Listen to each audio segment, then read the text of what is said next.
All right. Good evening, everybody. Welcome.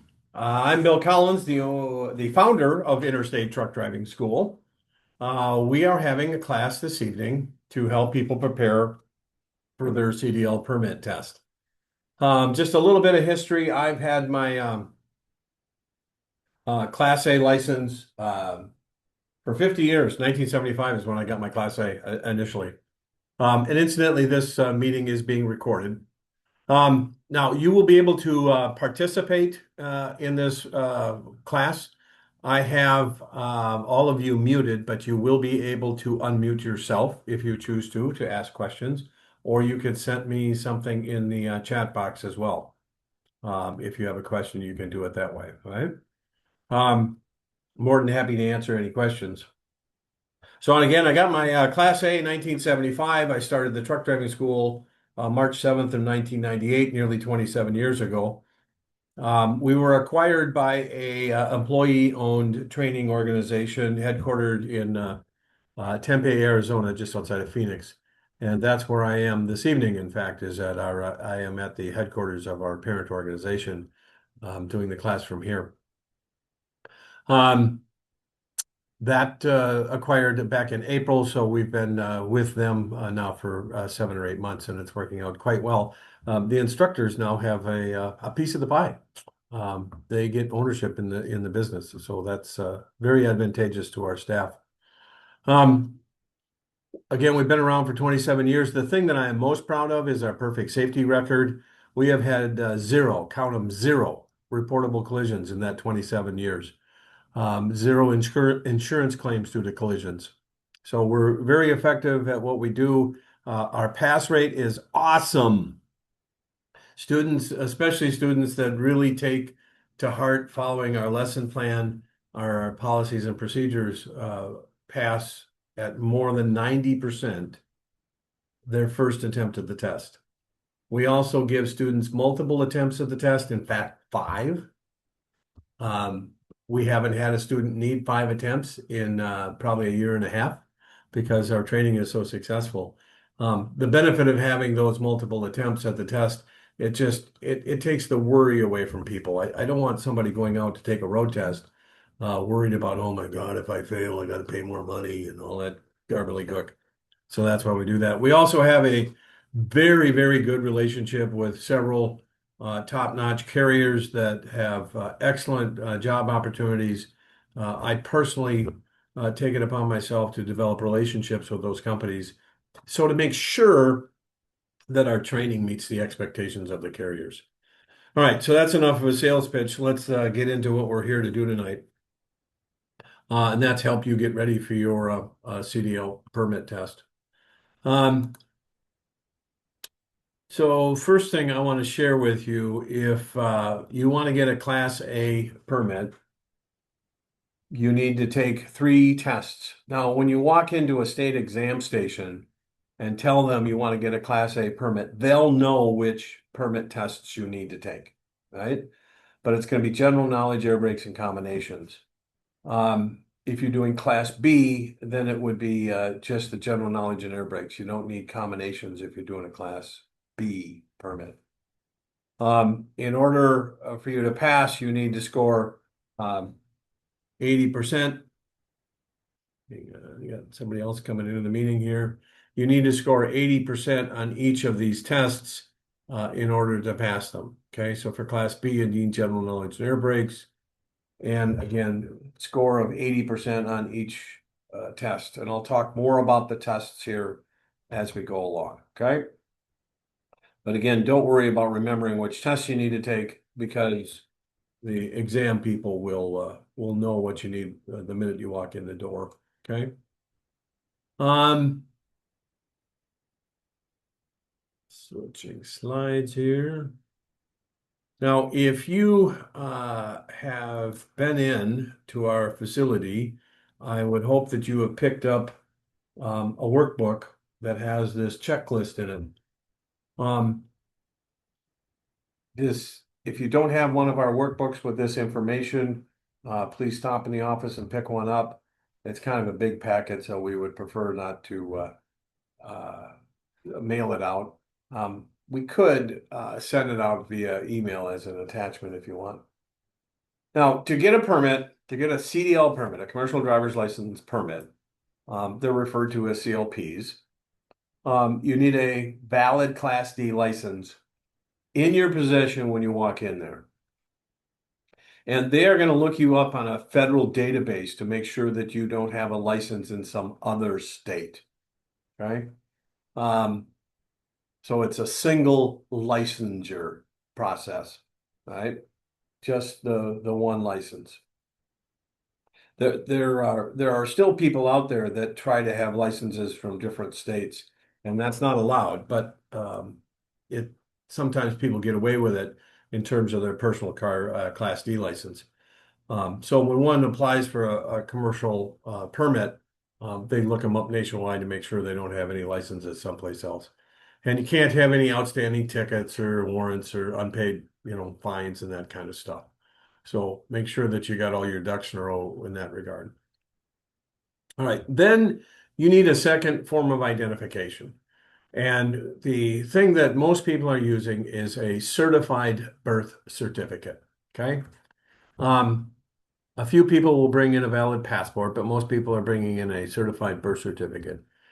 Now, any idea how anybody want to send me a chat telling me how you would know if it's a certified birth certificate?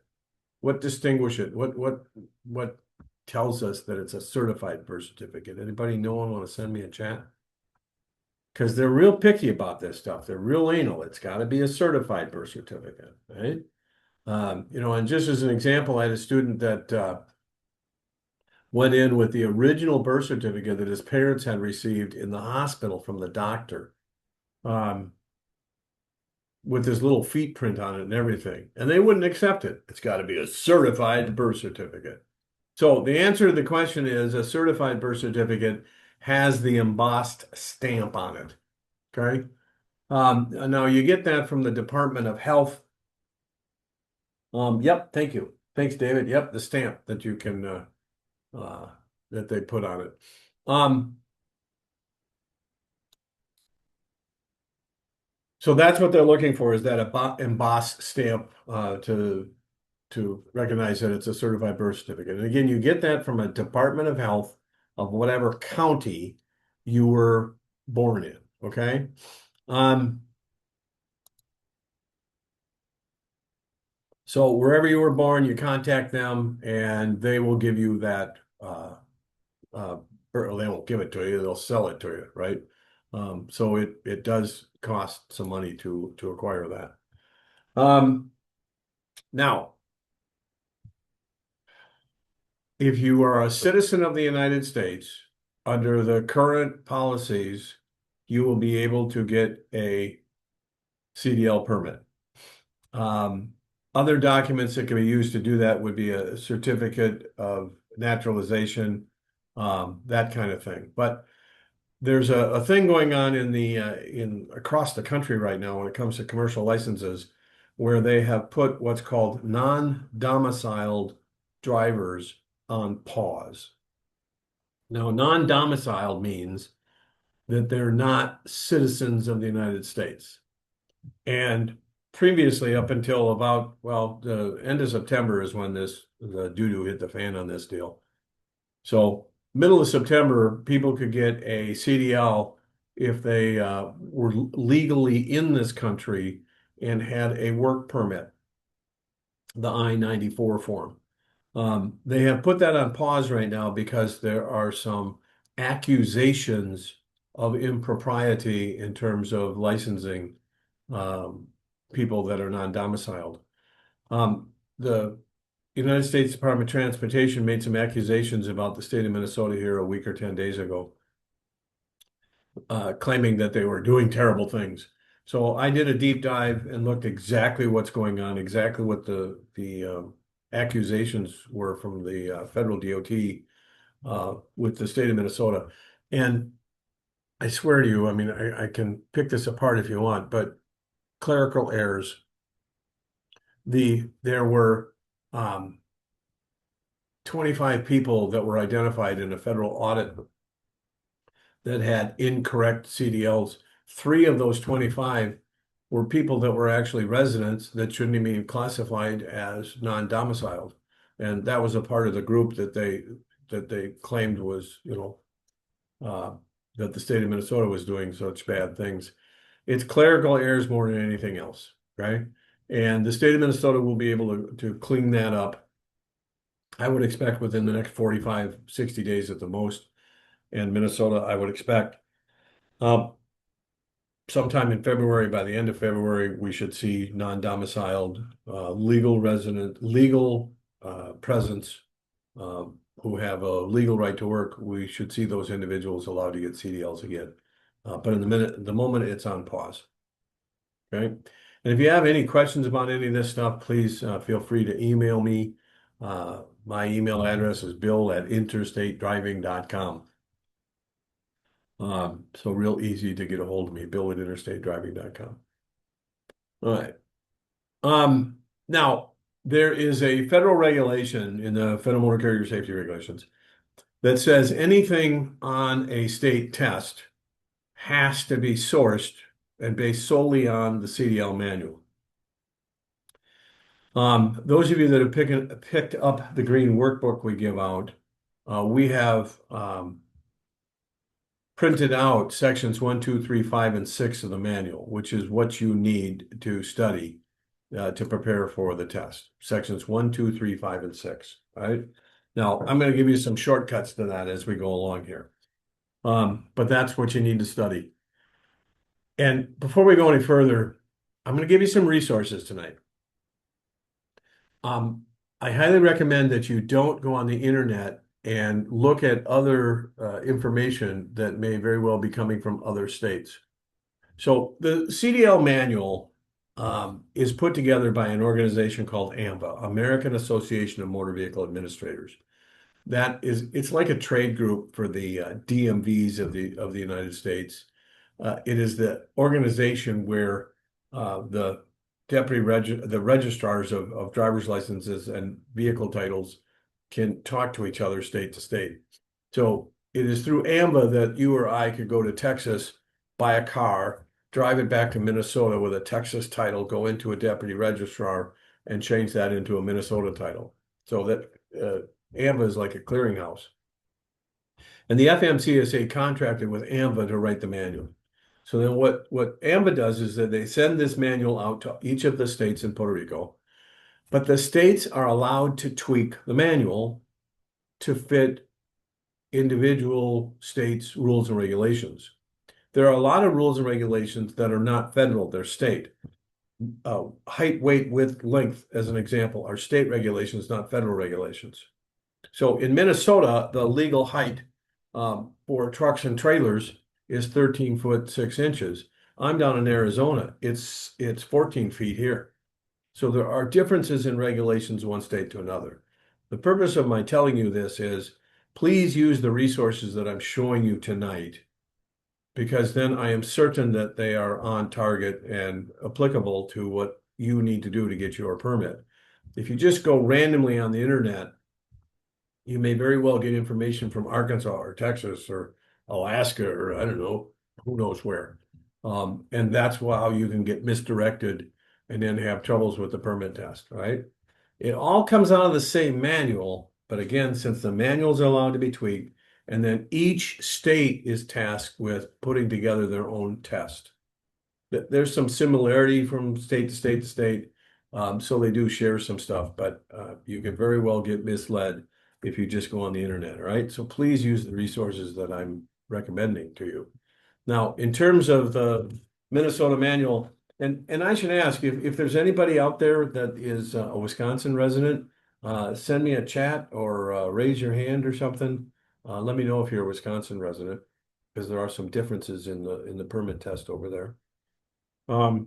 If I don't hear from anybody, I'll assume you're all from Minnesota. So the manuals, both Minnesota and Wisconsin, are available online at our website. So let me do this. I'm going to go get our website here on. Hang on one second. Let me get this booted up for you.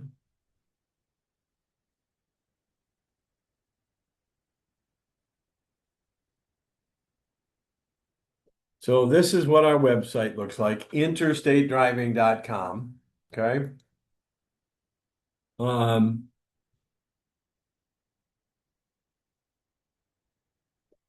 and at the top here, this blue bar, that's the menu bar, and right in the middle, you see resources. Okay. If you click on resources, it'll open up a whole bunch of stuff. And the second thing down is the Minnesota CDL manual. See that where I've got my mouse? We open that up, and here is the Minnesota CDL manual. Okay. So now you've got the manual that you need to prepare for your test. Okay. Um,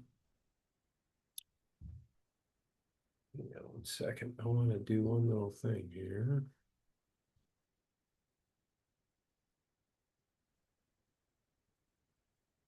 I'm going to try to get Vinny to unmute the speaker in the classroom so you can ask questions. Those of you that are in the classroom, give me 1 second to get him to do that.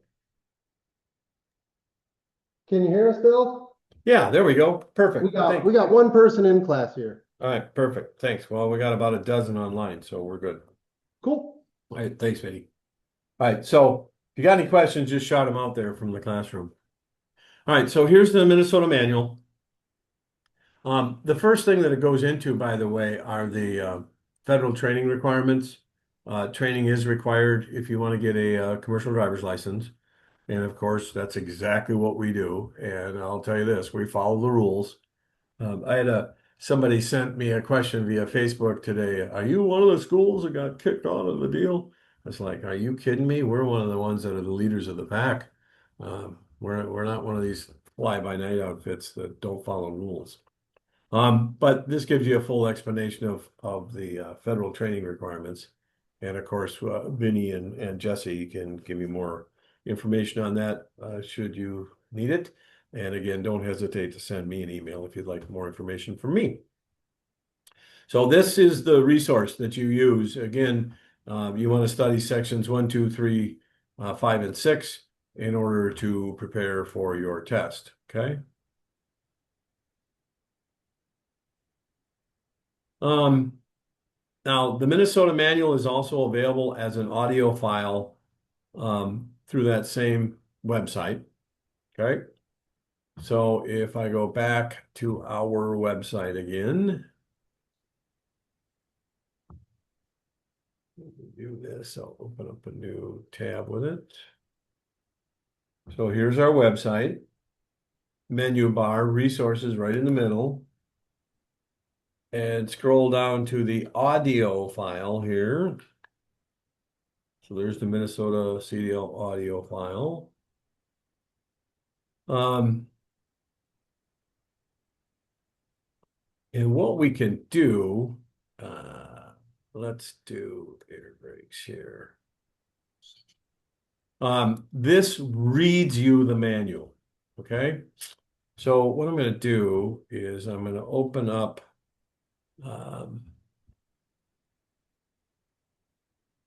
let's do this again here.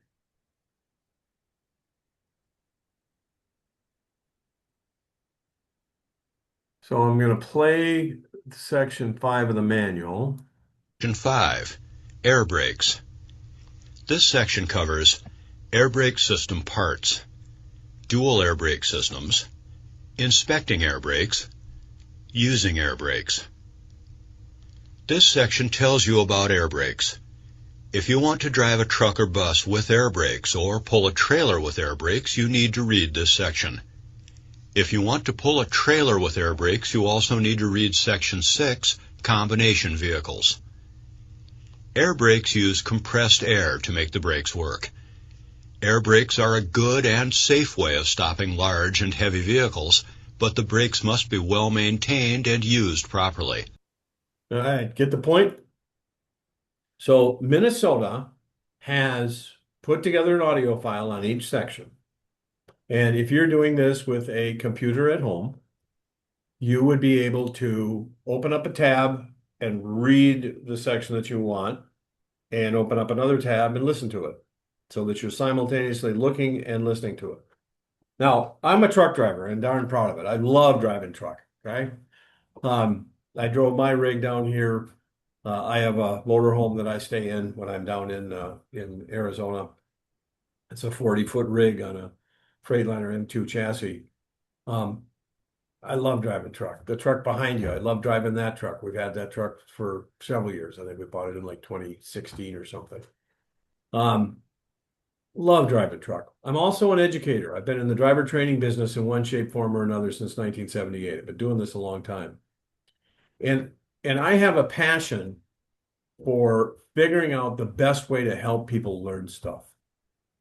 Now, when you go take your permit test, you're going to sit either in front of a computer or a piece of paper. I'll get to that in a minute.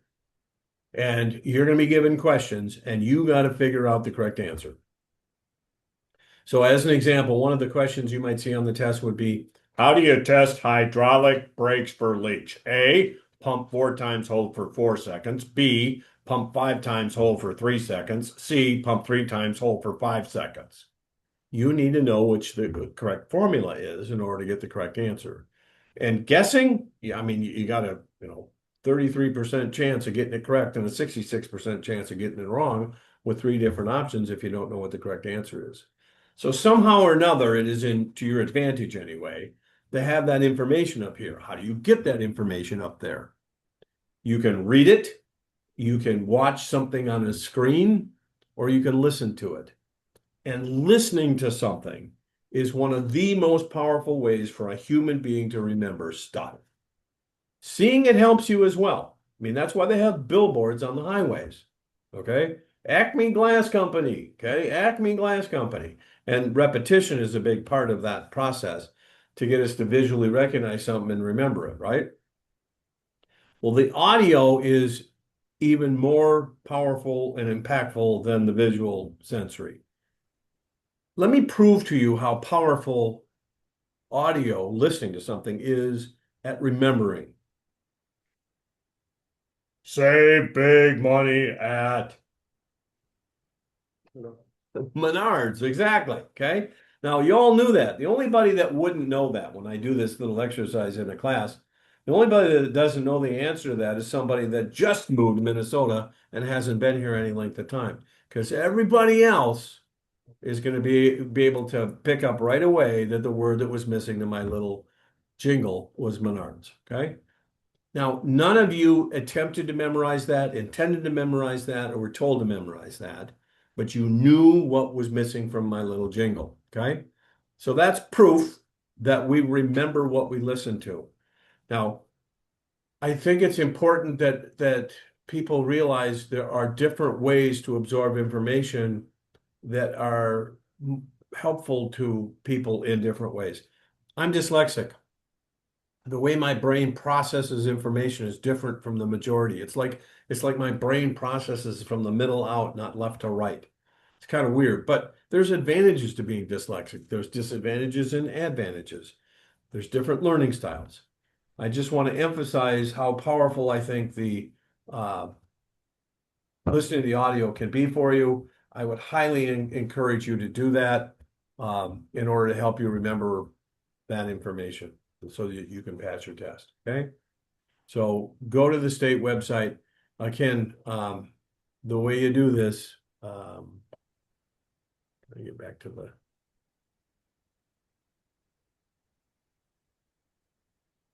You go to our website, you go to interstatedriving.com. Okay. Go to the resources page, click that. And again, the manual is the second one down, and the audio file is the fifth one down there. If there is anybody, by the way, that is a Wisconsin resident, we have a Wisconsin practice test and a Wisconsin manual on the resource page as well. Right? All right. Now, for practice tests, here again, back to our website. We've got a link to a practice test website that I would highly recommend you use. There are a ton of them out there, and I highly suggest that you don't just search the internet. for a practice website. The one that I'd really stay away from is one that's called dmv.org. Now, dmv.org, you would think is a government operated website. Well, it's not. And you'll notice right at the top, there's a banner that disclaims that. It says it's privately owned, not a government agency.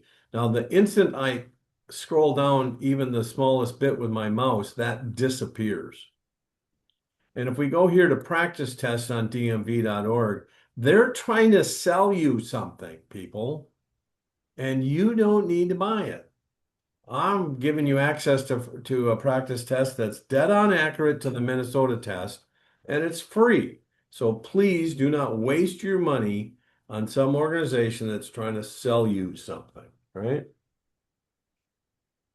You don't need to do that. So again, go to our website, close out of that deal. Go to our website, go to the resources page, and then scroll down to the practice tests right here. And we'll be doing this a little bit later on, okay? So we'll be going to that website and I'll show you some of those practice questions. All right.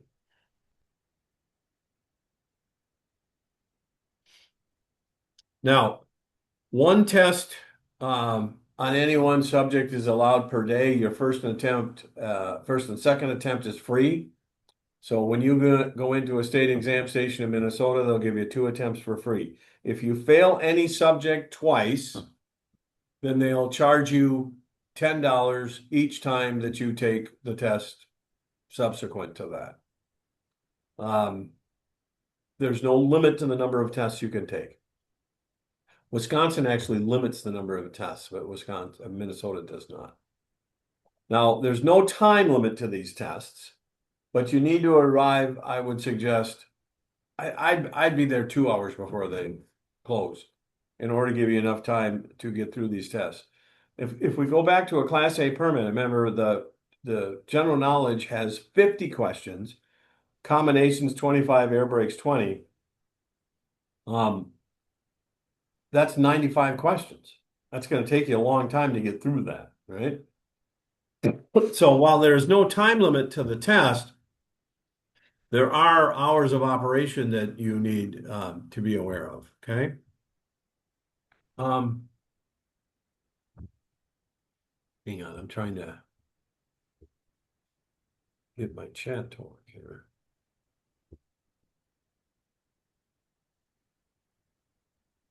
Okay, so I do have one guy in Wisconsin. So Tom, you're going to be given 5 tests and 5 tests only. If you fail 5 tests in a row, they will make you wait 1 week before 1 year before you come back and retest. Okay. Now again, on our resources page, we've got a link to the Wisconsin manual, and there's an official state of Wisconsin practice test website. So we've got a link for you for that. Minnesota doesn't have that. Minnesota does not have a state-sponsored practice test website, but Wisconsin does. Okay. Okay. So and Tom, what part of Wisconsin are you in? Because just so I get a sense of where you're going to need to go in order to Baldwin. Okay. So would you still go down to Hudson for your test? I would expect there's a DMV in Hudson there. Okay, good. All right. So, and now for both Wisconsin and Minnesota, there's no appointments necessary. These are walk-in, first come, first serve basis for tests, right? Now, for those of you in Minnesota, let's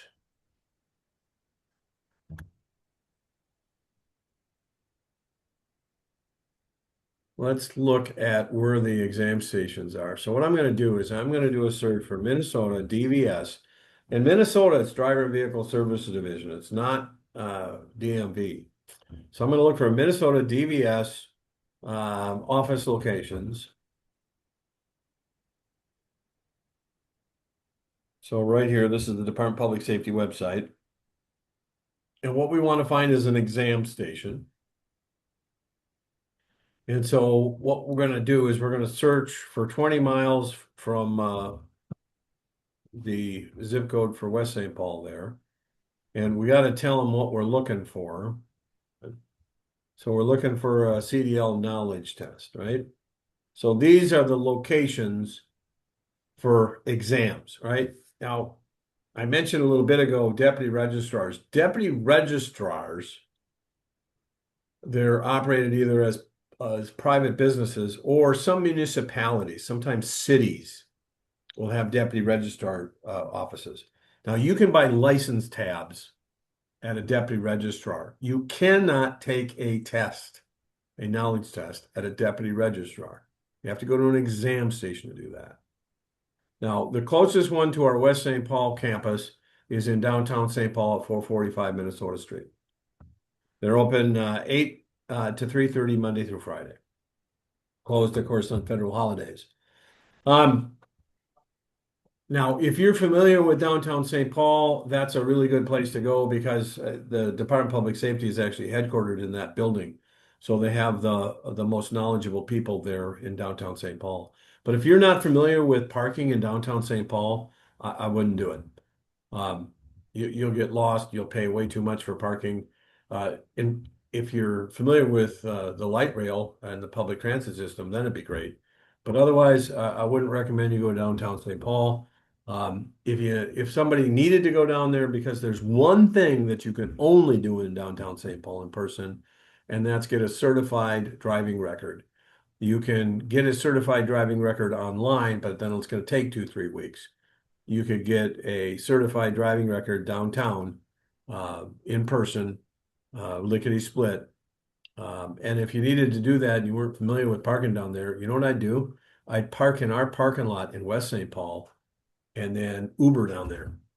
It'd be quicker and probably less expensive.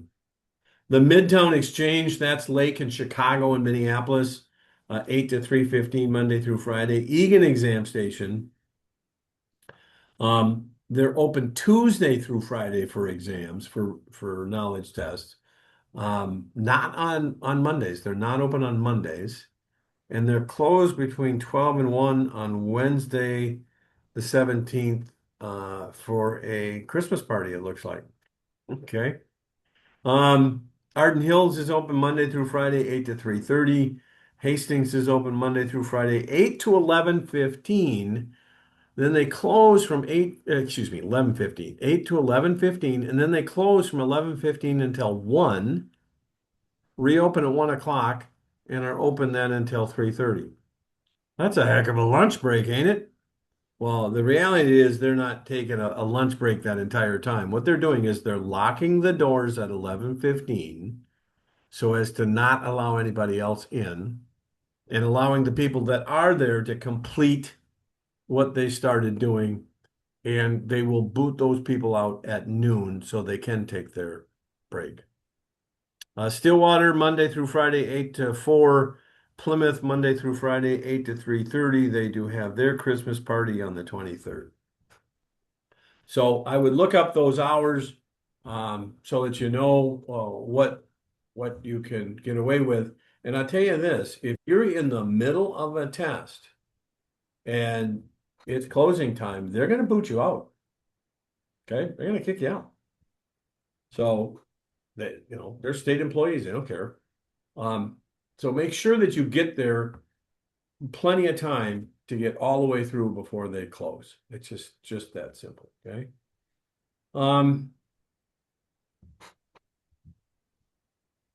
Just checking to make sure I'm not missing any chat messages. Good, okay. What's next on our list? Now, you can take one test at a time. You do not need to take all 3 tests that you need for a Class A permit. You do not need to do it all in one setting. So you can go in and take the general knowledge test, leave, and come back later that same day, or come back another day to take the next test to get everything out of the way that you need to. in order to get your the permit that you're looking for, right? Now, this brings me to a point where I want to emphasize how important it is that you document everything that you do with the state of Minnesota. Earlier, I was telling you how the United States Department of Transportation is all PO'd big time at the state of Minnesota for issuing all of these licenses that they shouldn't have issued.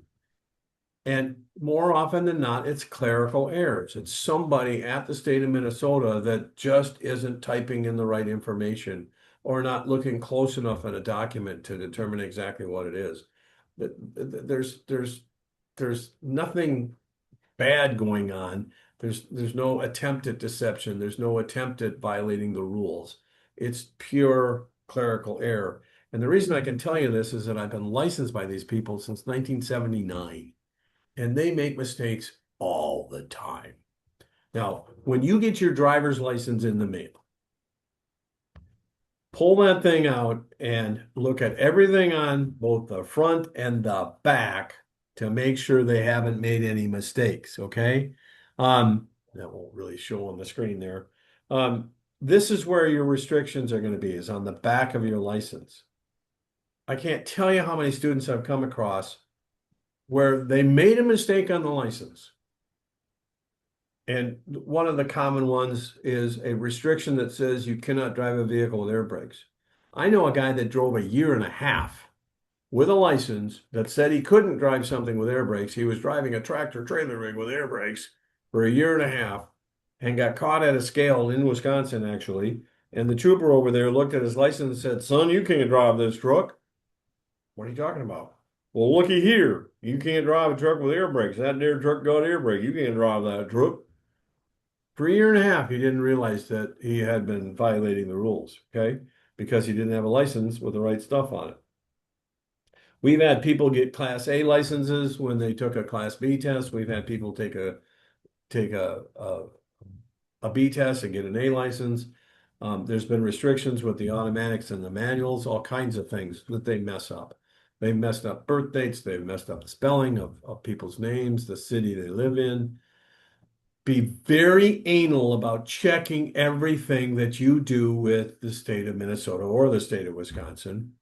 Verify things, document things. Don't ever submit a document to them without getting a copy of it, right? We had a student some time ago passed his test at the Egan exam station. He didn't have the certified birth certificate with him to get his Class A license that day after successfully passing the test. And even though it was presented at the permit, it's got to be presented again when you get your license. So he lives out near Chaska. So the next day he went into the Chaska exam station with all of his documents and this piece of paper that he got from the Egan exam station that said he passed his test. Turned all that stuff in, paid his money, filled out the form, and got a receipt that said he applied for a Class A license. A month later, he gets a letter in the mail that says, "You applied for a Class A license, but you haven't taken your road test yet." He's like, "You gotta be kidding me." He goes to the Chaska exam station. He goes, "Look at this letter." And they look him up on their computer. "Yep, you haven't taken your test yet." "Yeah, I did." "Where'd you take it?" "At Egan." "Well, go to Egan then." So he drives over to Egan. He goes in, he goes, "Look at this here letter." They look him up on the computer. "Yep, you didn't take your test." "Yes, I did. I was here last month on the 21st at 12:30. I passed my test." No, he didn't." He comes over to our school. "What do I do?" And the first thing I said to him is, "Did you keep or photocopy that piece of paper that that examiner gave you that day when you passed your test? Did you get a copy of that?" "No." "Okay." And so this is what I'm highly recommending all of you do. Photocopy it, scan it, somehow or another document this thing so that you get copies of stuff like that. Now, here's the good news to this story. We have dash cameras in all of our trucks. And we, in fact, had a recording of this conversation between this young man and his examiner. Comes in to finish the test. The examiner says, "Well, young man, you passed the test. You got a couple things here that I want you to work on here. You got to do a little better at this, a little better at that." You got any questions? No. All right, well, here's the documents you need to get your license. You can go and get your license right now if you want. Oh, do I need my certified birth certificate? Yeah, you need that. Well, I don't have that. Well, that's okay. You can do it later. Oh, I live out by Chaska. Can I go there? Sure. We got that whole thing on tape. So we played it on a monitor, had him tape video that with his phone, send him back to the Egan exam station. He goes in there and he goes, I got video proof I passed that test. You know what they said to him? We don't care. Our records say you didn't pass the test. So he calls me back and now he's in a, panic mode again. Um, and I told him, okay, calm down. Let me make some calls here. Bottom line, we were able to reach the right people and get it squared away for him. Okay. Um, now here's what happened. The examiner that gave this gentleman his test, when he went into the office, he forgot to enter into the computer that he had passed his test. It's just that simple. The guy made a mistake. The examiner made a mistake. Now, when I tell you that you can take one of these tests at a time and come back at a later date, make sure you've got some documentation of that. Because if Susie was the clerk you were working with at the exam station, says, "Oh, I'll hold on to it here. It'll be right here. I'll be here. So if that's okay, come on back this afternoon." And so you leave to go take a break, and here's the deal. Susie's daycare calls, and one of Susie's kids is sick. Where's Susie going? Out the door to the daycare to pick up the sick kid, right? So when you come back 2 hours later and Susie's gone, where's the paperwork? Okay, so that's the point I want to make with you, is that document this stuff. When you fill out the form to apply for stuff, use your best penmanship. If you have lousy penmanship, bring your little brother with you. Have him print for you, okay? All right? They got to be able to read this stuff. And see, here's the problem with these state clerks. So they're typing away. They're looking at what you printed, or you wrote out, and they're looking at it and go, I wonder if that's an I or an E. Who cares? They don't care. What do they care?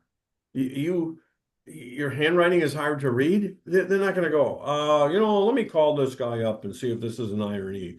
Well, let me take some of my time to figure out what this guy wrote down here. They ain't going to do that. They're just going to breeze over it. And that's how these errors get made, right? So do not trust them. Your license is an important document, okay? All right.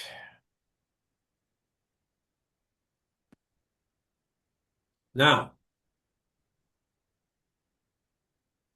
in Minnesota, the test is available either on paper or hang on.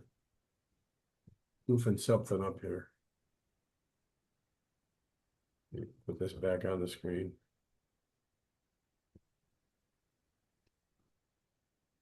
That's not what I wanted. Bear with me here. I'll get it right.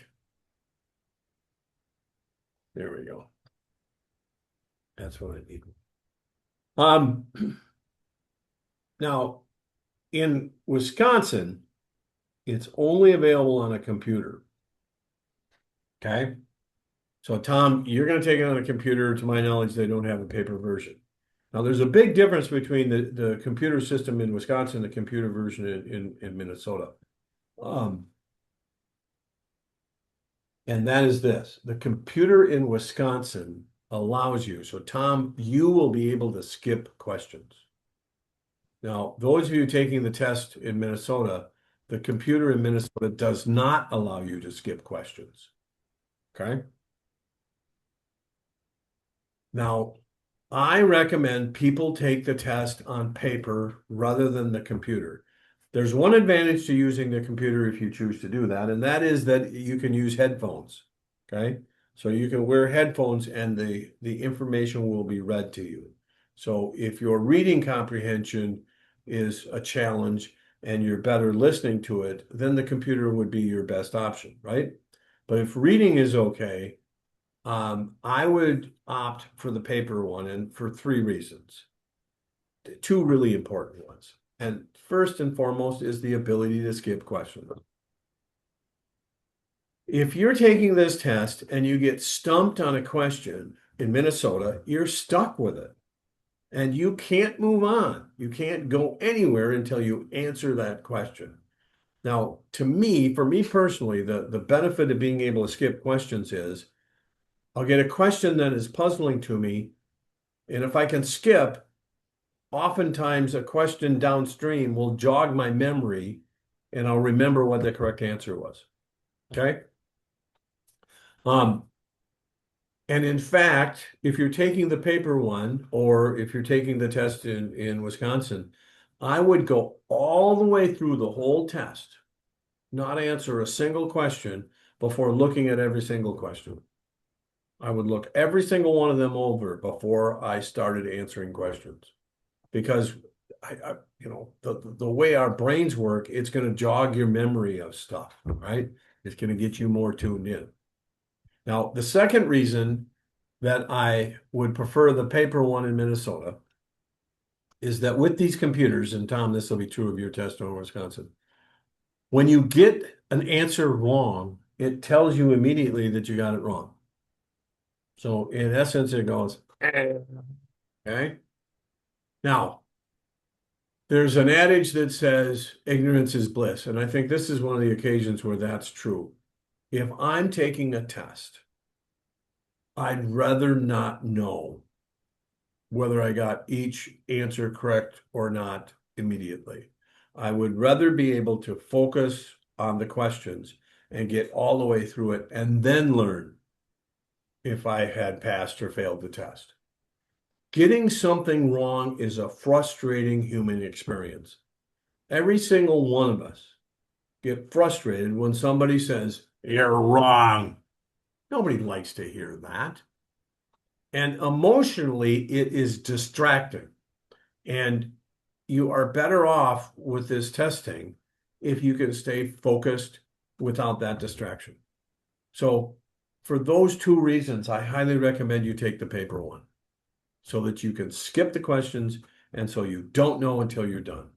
The third advantage of the paper one is there's only two versions of it. So if you fail the paper one and return, they'll give you the second version. If you fail the second time, when you come back the third time, it'll be one of them first two. If you're doing the computer test, it's mixed up, so you'll never have the same test, ever, doing the computerized version, okay? So I would recommend the paper one. Now, those of you in Minnesota, it is your option to take it on paper, but here's the deal. When you ask for the paper version, because they're going to want to give it to you on the computer, it's easier for them. It takes them, nearly 2 minutes to correct the paper one. Okay? So that's why they want to give you the computer, because it's easier for them to do it. So their standard policy is to give you the computer one. If you were to ask for the paper one, the response you're likely to hear is, "Well, we don't do that unless you've taken 2 of the tests on the computer and failed, and then we'll let you take the paper one." Well, I got a problem with that. And the problem I have with that is this thing in the Constitution that says all men, took the country several years to figure out that women should be included in that, but all men shall be treated equally. Now, here's the deal. If we go back to our search for the exam stations, hang on, let me get back to that. All right, so I guess I got to redo this. So I'm going to go to the Minnesota office locations. Now, our search that we did a little bit ago, I went out 20 miles. I'm going to go out further. I'm going to go out 50 miles from our zip code, looking for the CDL knowledge test. And now you're going to find exam stations like Red Wing, open Wednesdays, 9 to 11:15 for the CDL test. Now, here's the deal. They don't have a computer in Red Wing. They're not open every day of the week. The Lindstrom, that next one, they're open only the second and fourth week on a Tuesday. those smaller exam stations don't have the computers. So if you go to one of those smaller exam stations, the only way to take the test is on the paper version. Well, if somebody can go to Lindstrom and take their CDL permit test on paper the first time they take it, then every single one of you has the exact same right under our Constitution to be treated equally under the law and be allowed to take a paper version at whatever exam station you walk into. Now, be very careful here. If you want the paper version, ask politely. Do not raise your voice. Do not get hissy with them. Don't run the Constitution up the flagpole. Be very polite. If the clerk refuses, then I would very, very politely ask to see a supervisor. Supervisor comes out and they'll probably say, we have a policy. You have to take it on the computer twice and then let's take it on paper. So here's what I recommend you do at that point. I would say to the supervisor, well, I need to share this with you. It is difficult for me to comprehend information on a computer screen. And because of my, the way my brain operates, it's much easier for me to comprehend information on the written page. So I would request that you accommodate my request. Now, the minute that you use the word accommodate, a federal regulation kicks into play. Anybody have any idea what federal regulation kicks into play when you use the word accommodate with a public official? And see, the thing is, a supervisor will know this. I wouldn't expect the clerks to necessarily know what the word accommodate does when a person uses that word. Okay, I don't see anything on the chat. It's the American Disabilities Act kicks in. Our office building where we have our school in West St. Paul there, it's a 3-story office building. We have to have an elevator. You can't have a 3-story office building open to the public anywhere in the United States without an elevator. Okay? You got to be able to accommodate people's needs. And so when you use that word, do it politely, do it courteously, do it in a passive tone of voice. They will say, okay, we'll give it to you on paper. Go ahead, go over there. And when the supervisor walks away, they'll probably say, I probably went to that damn interstate truck driving school, didn't you? Okay? Because I've been telling people to do that for years. So that's my recommendation. Again, Tom, I don't think they have a paper one over there. Go ahead and ask if you want and let me know if they do, but I don't think that they have the paper version over Wisconsin. But again, the good news in Wisconsin, Tom, is that you can skip questions on the computer. The Minnesota computer, by the way, actually has it in their program for you to be able to do it, but they turn it off. They don't allow people to skip questions in Minnesota. Why, I can't tell you. All right.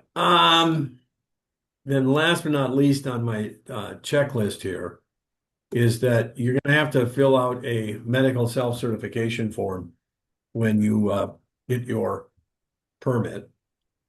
Now, I want to bring this to your attention because this is important. We're going to go back to my website here. So I'll go back to the internet. Oops, didn't work.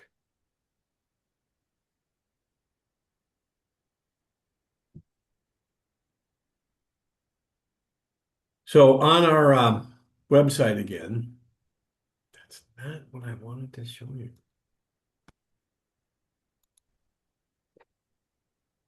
There we go.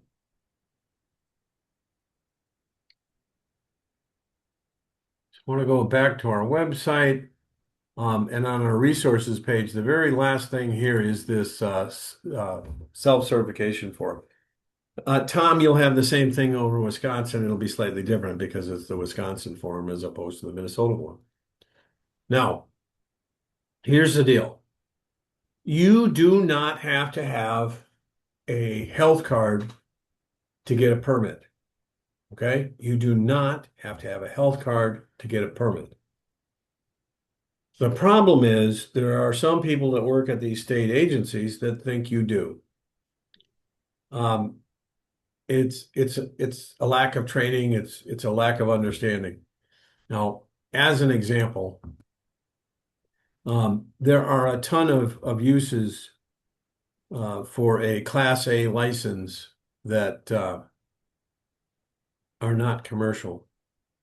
So here's an example of that. So John and Mary have a hobby farm.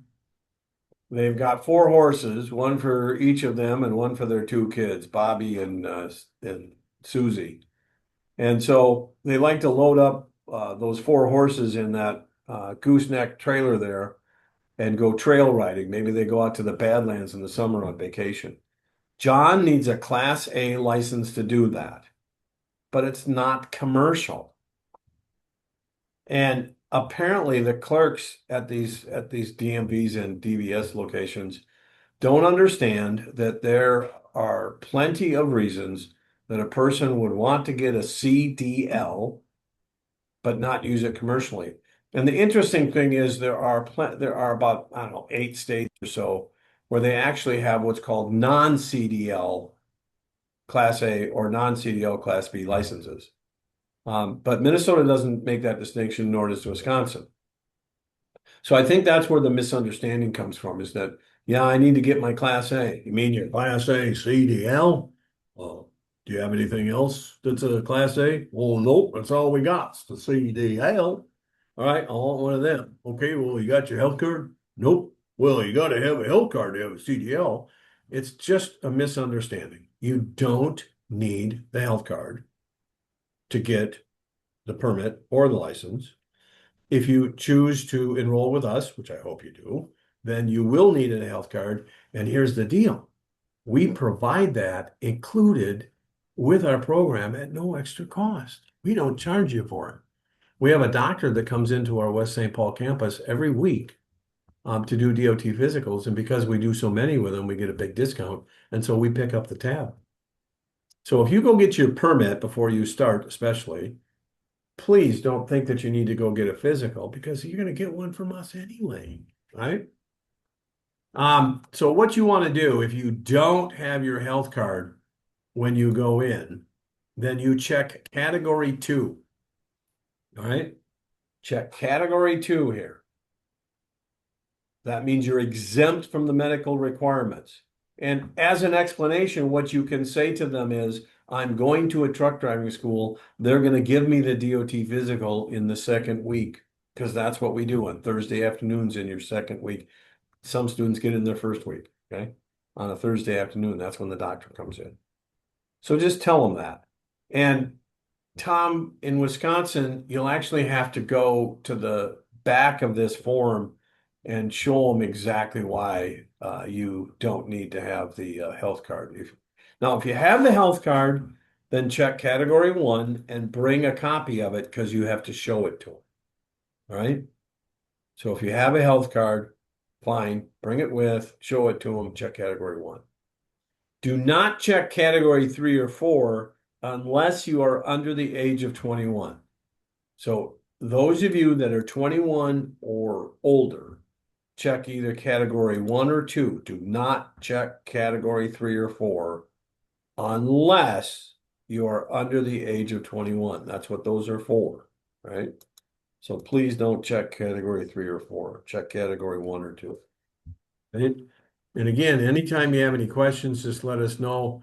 Please don't hesitate to reach out and email me. Whether you're a student or not, whether you're going to come to our organization or not, I would be more than happy to answer your questions and alleviate this confusion. It's frustrating that there's people that work for these state agencies that just don't really know what they're doing, but it is what it is. All right, now the CDL manual is about 200 pages long. Do you need to study the entire CDL manual to pass your test? Nope, you do not need to do that. Okay, so here's what you do. Let's go back to the CDL manual. And spread out throughout the CDL manual are what they call test your knowledge sections. And they're all throughout the manual. we'll go back to the first one here, which is going to be in section 2. So this is the first test your knowledge box. Now, what they have here are questions. And I'm telling you, to about a 90% accuracy, these are the most likely questions that you're going to get on your test. This, and again, Tom, you use the test your knowledge questions in Wisconsin. The rest of you has used the test your knowledge questions in Minnesota, okay? Oh, hey, a really good question about apps came in, and yes, the app I would recommend is CDL Prep. Let me put that on the screen for you. So if you're looking for an app to use on your phone, this is the one that I recommend right there. Okay. So take a screenshot of that or take a picture of that with your phone or something, because that is the app that I would recommend you use on your phone. Okay. The reason that I like CDL Prep is that if you get the question wrong, you can touch your screen and it'll give you the information right out of the manual as to what the correct answer is. Okay. So I really like CDL Prep. Now, if you use CDL Prep, do me a favor, will you? Ignore our competitors' ads. Thank you. Thank you. Thank you. All right. So back to the manual. All right. These are the questions that you're going to find on your test. Okay. And what I would suggest you do if you're studying online, like we're doing tonight, if you're using a desktop or a laptop, I'm going to do this. I'm going to go back. I'm going to open up 2 tabs in the manual. So here's the deal. This first question says, what is the most important reason for doing a vehicle inspection, right? I'm going to take the 2 words most important, and I'm going to put them into a search box in this tab.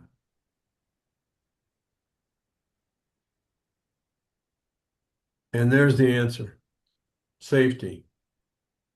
And it took me all about 2 seconds to find that. So that's going to be the correct answer to that question. Okay. Next question. What are some things you should check during a trip?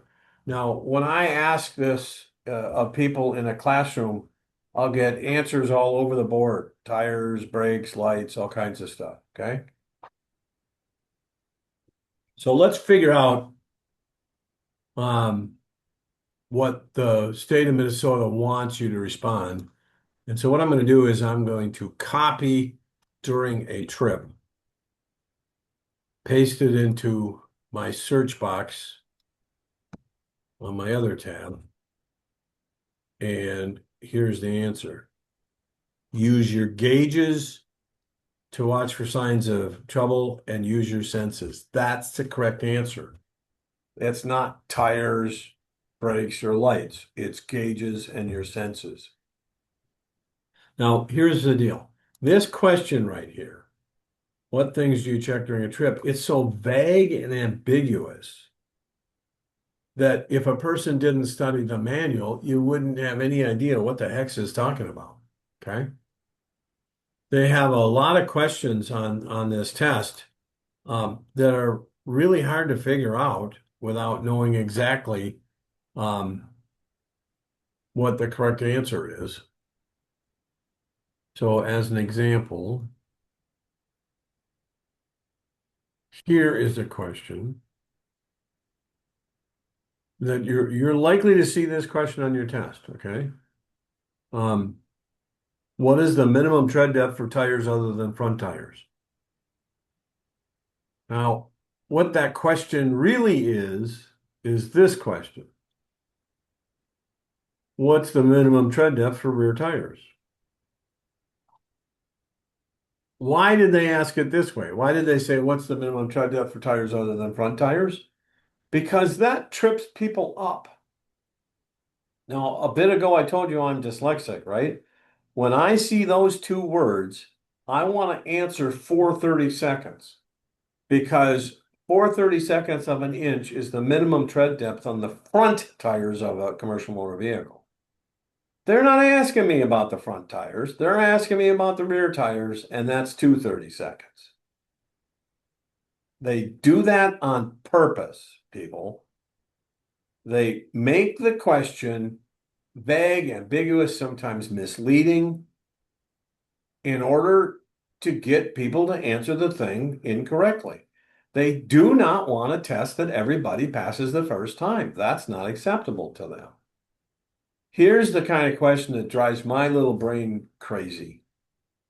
Because my brain cannot figure out how the false information can be the correct answer. Now, here's the point I want to make about these questions, okay? First of all, take your time. Don't rush yourself through these tests. And here again, in Wisconsin, tab, tab, tab, tab, tab, go all the way through the whole thing before you even start. With the Minnesota, do the paper one. Look at all 50 questions in the general knowledge before you even start. Make sure that you're getting there soon enough ahead of time so that you're not like, oh, I'm going to run out of time. Okay? Don't be rushed, right? Take your time to do this stuff. Um, and then secondly, if you do get something wrong, don't get frustrated with that. And if you fail one of these tests, do not get frustrated. Get determined. Okay? If you want to get mad at anybody, don't get mad at yourself. Get mad at the state. Get mad at the federal government for throwing these goofy questions at you because that's what they're doing. They don't ask you simple, direct, concise, to the point questions. They ask you these mamby-pamby questions. So if you fail, don't get upset. Get determined. You know, Thomas Edison says, I didn't fail 10,000 times. I learned 10,000 ways that didn't work. And the light bulbs that each one of us have above our heads right now was invented by a guy that didn't quit. He just kept at it, kept at it, kept at it, kept at it, and finally figured out the correct solution to the light bulb. And now every single one of us on planet Earth get to take advantage of his tenacity to succeed. So I'm hoping that you have that same sort of mindset, okay? Don't get upset at yourself if you get questions wrong or if you fail the test. And if you take a test on a Tuesday and fail it, where should you be on Wednesday? Right back at that same damn exam station, right? Get her done. My youngest stepson really struggled with the test, and I told him, dude, just go take the test. And if you fail it, just take it again. Who cares? Oh, it's $10. Oh, here's the $10, Junior. Go take the test. And the funny thing is, the next time he took it, he passed it because he took some of that pressure off himself, being so worried about failing the test. Please don't be self-conscious about that, right? All right, let's look at some more questions here. Name some key steering system parts. So if I take these three words, key steering, well, I'll just take steering system. Let me just do that. Steering system. I'm going to take those two words. I'm going to copy them, paste them in a search box in my other tab. And they give us a diagram of these parts. So we've got the steering wheel, tie rod, steering shaft, power steering cylinder, steering arm, spindle, steering knuckle, drag link, pitman arm, gearbox, hydraulic fluid reservoir. I would call that the power steering fluid reservoir, but they call it the hydraulic fluid reservoir. Now, if you're mechanically inclined and you've worked on vehicles, you've repaired things, you know what a pitman arm and a drag link are, okay, and what a spindle is. For those of you that don't know what those things are, you need to cram that up here somehow or another so you can pull that out. Now, these questions are going to be multiple choice. So a question about steering system is going to say, name some key steering system parts. A, brake drum, brake shoe, slack adjuster. B, leaf spring, shock absorber, U-bolt. C, spindle, pitman arm, drag link. And so somehow or another, your memory has to be able to identify which one of those set of components it pertains to the steering system. So it isn't like you got to remember it from memory and write it down like an essay question. So that's good news. They're multiple choice or true false, right? But something's got to jog your memory as to which one of those things are which, okay? So it behooves you to study this material so that you can figure that stuff out, okay? Let's go to another question. Name some suspension system defects. And if I drag, copy, and paste that into my other tab, there's the answer. It includes spring hangers that allow movement, cracked or broken spring hangers, broken or missing or broken leaves in a leaf spring. This is what a broken leaf spring looks like. And just as a side note, we don't have a problem with broken leaf springs in these trucks. The metallurgical manufacturing processes have significantly improved since this manual was first written in the middle 1980s. The two issues that we run across with suspension these days are leaking airbags with the air ride suspensions and then leaking shock absorbers.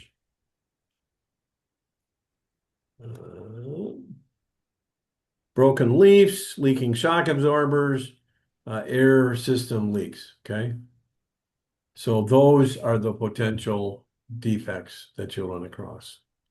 Next question, what 3 types of emergency equipment must you have? You need to have 3 things. You need to have a fire extinguisher. Now, remember this for your permit test. You need a B/C rated fire extinguisher. B is for flammable liquid, C is for electrical. You don't need to know that. You do not need an A rated fire extinguisher. A rating is for wood and paper, and you don't need that. You need a B/C, right? Needs to be securely attached, securely mounted, and properly charged. It's going to have a gauge on it. The needle needs to be in the green. The second thing you're going to need is what we call warning devices. And you have an option of 3 different things: reflective triangles, flares, or fusees. Fusees are small flares. Every one of us truck drivers carry the warning triangles. Nobody that I know of, no one carries the flares. The reason is the flares expire. If you don't use them, you still have to replace them periodically. They're more expensive than the reflective triangles. Reflective triangles are going to last forever unless you break them. And so you have to replace the flares or fusees. And that's not an easy process either, because from an environmental perspective, you have to dispose of them properly. So everybody carries the triangles. It's likely that you're going to see a question about where the triangles are to be placed. So anytime you are stopped on the roadway, a traveled portion of the roadway or shoulder for anything other than a necessary traffic stop. In other words, your truck broke down or ran out of fuel or whatever the situation might be. You are to immediately put on your 4-way flashers. And then as soon as possible, you are to put up your reflective triangles. The maximum amount of time that you're allowed to do that is 10 minutes. The federal regulations say do them as soon as possible. The CDL manual says within 10 minutes. If you're on a one-way roadway, so if you're on a freeway, a divided roadway, there's only one direction to travel, all 3 of them go behind you. The first one at 10 feet, the second one 100 feet back, the third one 200 feet back. If you're on a 2-way roadway, so there's traffic going in both directions on the road that you're on, one of them goes in front of you at 100 feet, one goes behind you at 10, the third one goes behind you at 100 feet. Okay, so you're going to need to remember that. All of that's in the CDL manual. If there's a curve or hill involved, you take your furthest triangle and stretch it out somewhere between where you're supposed to put it when it's flat and 500 feet, somewhere in that range, wherever you feel it would be best placed, but somewhere between the regular placement and 500 feet away. whether the curve is in front of you or behind you, then put it correspondingly based on your best judgment. Right? Let's go to one more question here. What's the minimum tread depth for front tires? That is 4/32 of an inch. It's not an eighth, it's 4/32. Rear tires or trailer tires are 2/32 of an inch. The tread depth on these tires is measured in 32nd of an inch increments. There's a tire tread depth gauge. It's a little tiny thing. It costs about $1.25, but that's how you measure the depth of the tread on the tire. 4/32 required on your front tires, 2/32 required on your rear tires. And 2/32 is not much tread, by the way. Name some things you should check on a walk around. They want you to check your lights and look for leaks, fluids underneath. What should you check wheel bearing seals for? You check to make sure they're not leaking. How many red reflective triangles should you carry? 3 of them. How do you test hydraulic brakes for leaks? Well, remember, I queried you on that before. Let's just quick look. So I'm going to copy hydraulic brakes, paste it into my search box, and it'll take us to the correct formula. Pump the brake pedal 3 times. And then hold pressure on it for 5 seconds. That is the correct formula. Now, again, there's 200 pages to this manual. How are you going to study the entire thing and remember it all? You don't have to. You do not have to study the entire manual. You study the test your knowledge sections. Now, there's 18 of these that are in play for Class A. This is the first one, second, third, fourth, fifth, sixth, seven, 8, 9, 10 of them in the general knowledge section. Okay. Now, notice I scroll over here. Hazardous material placards do show up in section 2, which is general knowledge of the CDL manual. It is fair game to ask you a couple of questions about hazardous materials on your general knowledge test. Now, the thing is that people that don't study the entire section, okay, and then they go to take the general knowledge test and they get questions about hazmat. They're like, what the hell? Why am I taking the hazmat test? What did they ask me that for? There's information in section 2 of the manual. So section 2 pertains to the general knowledge stuff, right? As well as section 3, which is cargo. Any of those questions are legitimate on the general knowledge test. You got to get all the way through it, right? So you need to look at anything and everything that could come up on your test for general knowledge in section 2 or 3. We'll go to the next one in going the wrong direction here.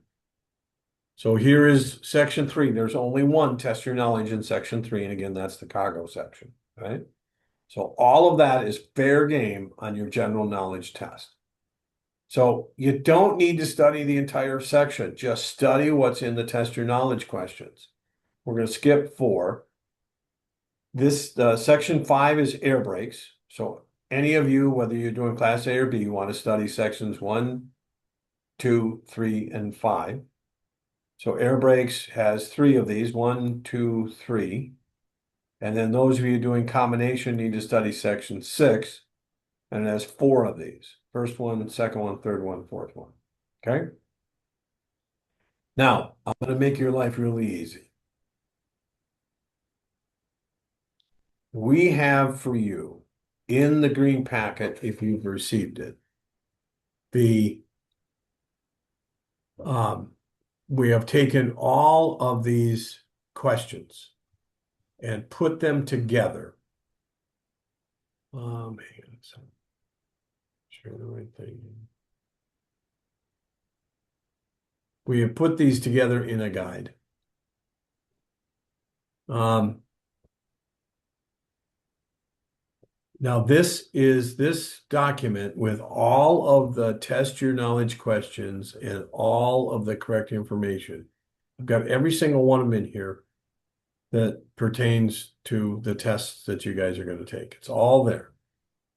That is in the back of the green handout that we have. It's right in there. You've got everything you need to study in that packet we're giving you. You do not need to study the entire manual. Now, I told you earlier this evening how proud I was of our perfect safety record. Please don't think for 1 second that I'm suggesting you to do something that would be considered unsafe. There's so much gobbledygook in the manual. So the advantage of focusing on the test your knowledge questions is that you're not wasting your time studying stuff that isn't going to come up on your permit test and isn't stuff you need to know about anyway. Okay?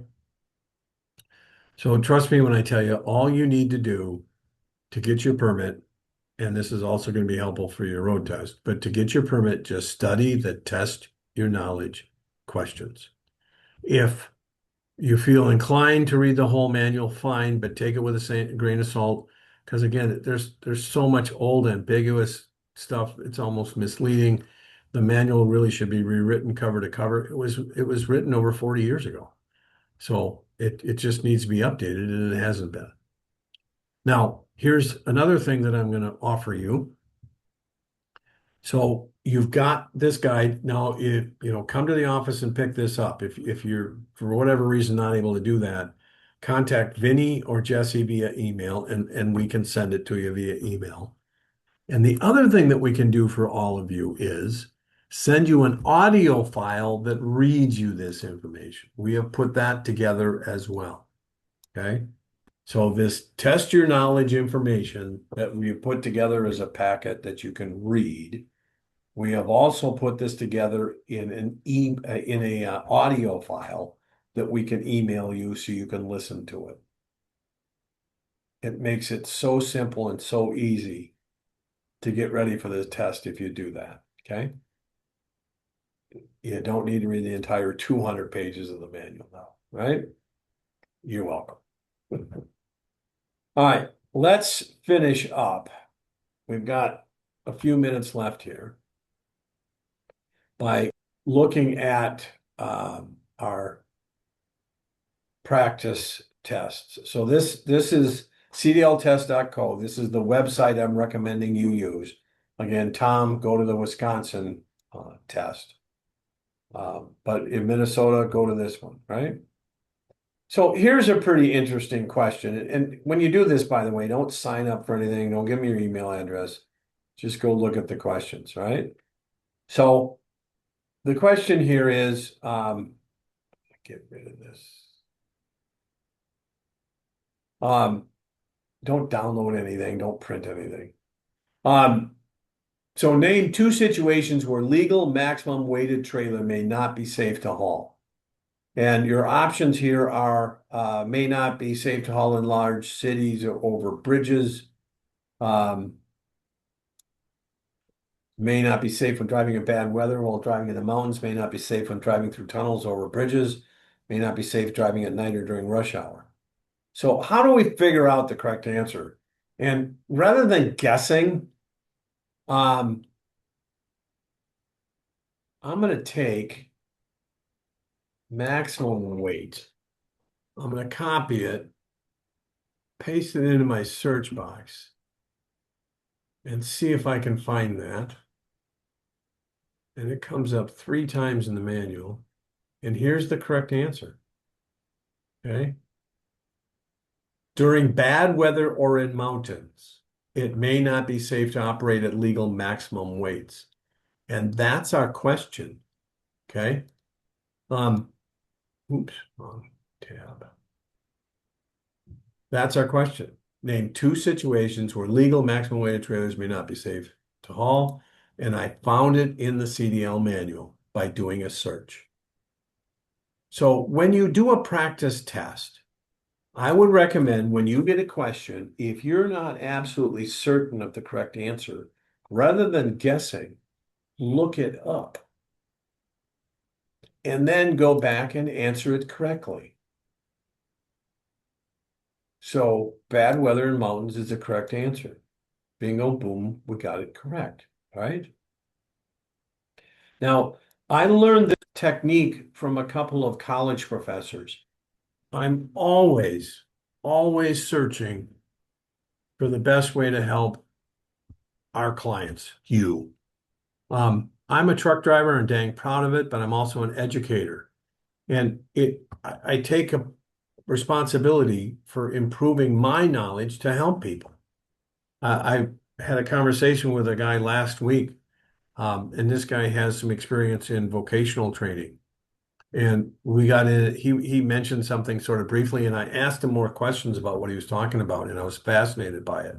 I'm always looking for ways to help people achieve the quality of life that you're seeking. You're here tonight, you're participating because you want to improve your income, right? I mean, it is as simple as that. And this trucking industry can do that for you if you're sober, if you've got a decent driving record, if you got a strong work ethic, if you are reliable and can get to work on time, if you got good customer service skills. I get emails from students constantly telling me about what a great job they have. Had an email from a guy recently. He's working at Saya. It's a less than trailer load outfit. Made $2,200 the first week of May this year. That was his check. That was his gross pay was $2,200 for the week. That's a gross pay of $110,000 a year. And he's working locally. He put in 48 hours to do it. That's about $50 an hour. And those kinds of opportunities are out there for you. So the work and effort that you have to go through in order to achieve success in this industry is so worth it. So I don't care how much of a pain in the butt this testing is, it's worth it. There are so many things in life that are worth the effort, the endurance that it takes, the determination it takes to achieve your success. Now, when it comes to taking these tests, again, it's advantageous to look stuff up if you're not absolutely certain. It just makes the whole process much smoother. Now, being Minnesotans and from Wisconsin, y'all know what black ice is, right? Now, people down here in Arizona have a challenge at understanding what black ice is. But just to show you, if I take black ice, that's the correct answer, that third one, right? But I go here into the Minnesota manual and I paste it in there. And here's the correct answer. I'm going to move the page over. It's a thin layer that's clear enough you can see the road underneath. It makes the road look wet. Look at what the potential question is. It's the exact same words, verbatim. So this is proof to the fact that this practice test that I'm advising you to use is right in tune with the Minnesota manual. Minnesota manual, practice test. Exact same words, okay? So rather than guessing, you just drag and copy, go over to another tab, paste it in there in the search box, and now you've got the correct answer, okay? What's the most important hand signal when backing up a trailer? You can probably figure that out, but just to prove my point, I'm going to copy hand signal. I'm going to paste it into a search box in the Minnesota manual. And there it is. Agree on the signal for stop. Okay. So that's your correct answer. We go back here, stop, next. And it says, yippee, we're correct, right? One more question. We got time for one more. Brake hard enough to feel a slowdown. When your speed is reduced to 5 miles an hour below your safe speed, release the brakes. When your speed is increased to your safe speed, repeat these steps. Is this A, the procedure for a blown tire, B, the procedure for driving on a slippery road, C, the procedure for coming down long, steep downgrades, or is it all of the above? Okay. Let's take safe speed. That's probably too generic. Let's take reduced to 5 and see if we can find that in the manual. It does not come in. Here it is. I just took the word reduced to, right? This is the proper technique for going down a long, steep downgrade. Okay. So we're back to our question. Long Steve downgrade. And bingo, bango, we have the correct answer. Okay. So that is my recommendations for preparing yourself for this. Now, again, send Vinny or Jesse an email letting them know that you'd like a copy of the audio file that reads you the test your knowledge questions. You can look at the test your knowledge questions in the manual, or you can pick it up from us, but you can listen to it and read it all at the same time. And I think that that's going to be the best way for you to cram all that information up there so you can remember it. Okay.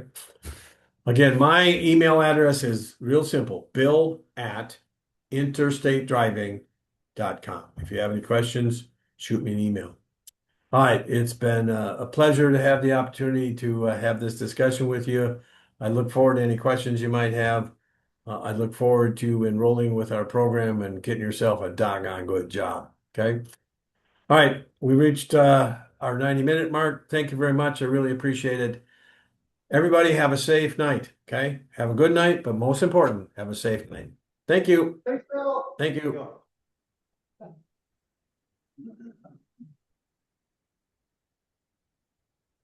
And then grab my card there, and if you want the audio version, please email me, okay?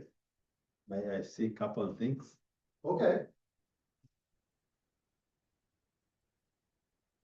Air brake. Air brakes. Correct. Yeah. Those are gonna be the trailer brake and then the air brake for the truck. Gold ones?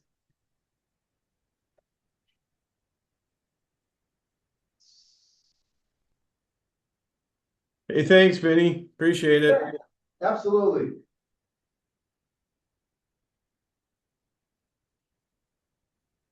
So these are the actual components that will be inside the cabin. Yeah. And then the actual air brakes themselves, there's kind of two different versions of these. This is one, and then the second one is right there, or right there. Those are the air brakes themselves right there. So those